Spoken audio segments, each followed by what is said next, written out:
मन में अगर किसी भी तरह का डर है, डर को भी साइड कीजिए।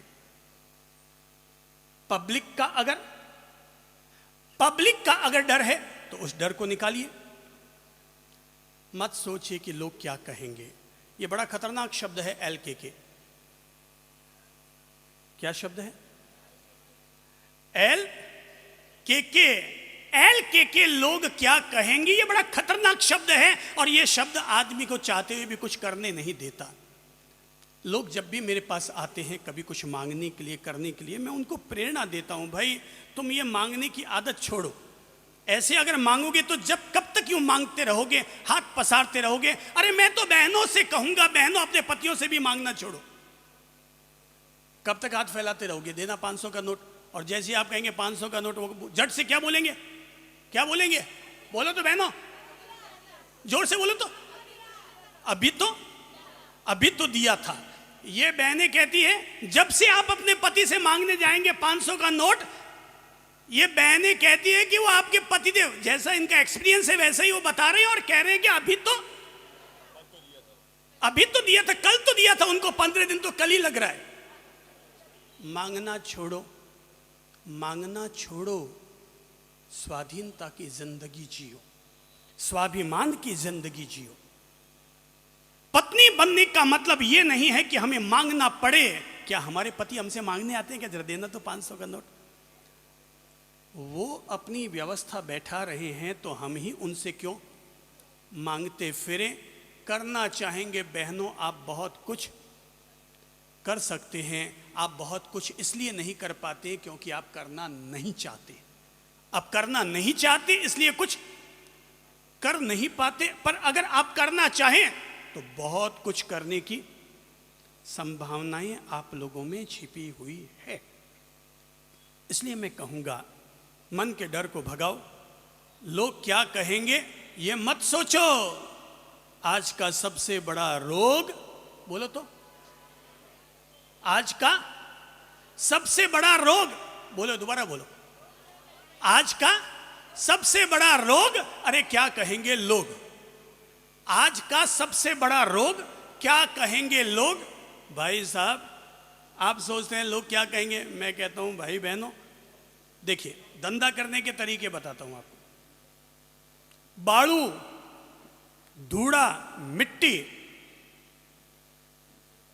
धरती पर बहुत बिखरी पड़ी है,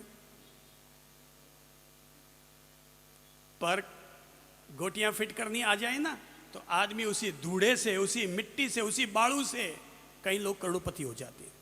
अरे मकान बनते हैं, बजरी लगती है, कहां से बजरी आती है? वही तो धूड़ा है। वही धूड़ा ला करके आपके घर पर डालते हैं। वही धूड़ा मिट्टी आपके घर पर लाके डालते हैं और 5,000 रुपया ट्रक का लेकर जाते हैं। कमाना आ गया ना उनको, कमाना आ गया। पृथ्वी पर बिखरी पड़ी है मिट्टी, मगर उसी मिट्टी को उन्होंने ईंटें बना करके, पका करके आपको दे दी। वही एक ईंट 7 रुपए में बिक रही है। कमाना आ गया ना लोगों को। मांगने के लिए निकलते हो, अरे किसी के पास मांगने के लिए जाओ, उसकी बजाय तो यहां आजाद चौक के बाहर ठेला गाड़ी लगा करके जूस की दुकान खोल लो। शाम तक 400 रुपया निश्चित तौर पर कमा लोगे। 100 रुपये की मौसमी लगेगी, 400 रुपया आप कमाओगे। शाम तक आप उतना पैसा कमा लोगे। आप कहीं मांगने जाओगे, दुत्कारे जाओगे, सामने वाले के दिल में आपके प्रति हमदर्दी नहीं बल्कि उपेक्षा की भावना पैदा होगी। और वहीं पर अगर आप अपने हाथों से कमाना शुरू करते हैं, आज लगता है जूस की दुकान है। इस हिंदुस्तान में जितने सिंधी भाई आए थे सब शरणार्थी बन करके आए थे। उनके पास और कुछ चारा नहीं था, कोई धंधा नहीं था। वे फलों की दुकान लगाते थे, जूस की दुकान लगा करके सारे सिंधी आज करोड़पति हो चुके। सबके अट्टालिकाएं और मकान उनके खड़े हो चुके। सिंधियों ने मांगना पसंद नहीं किया। आए थे पाकिस्तान, हिंदुस्तान अलग हुआ तो पाकिस्तान से हिंदुस्तान में शरणार्थी बनकर आए, पर उन्होंने मांगना बेहतर नहीं समझा। और आज भी कोई भी सिंधी मांगता हुआ आपको नजर नहीं आएगा। शरणार्थी बनकर आए लेकिन पुरुषार्थी बने।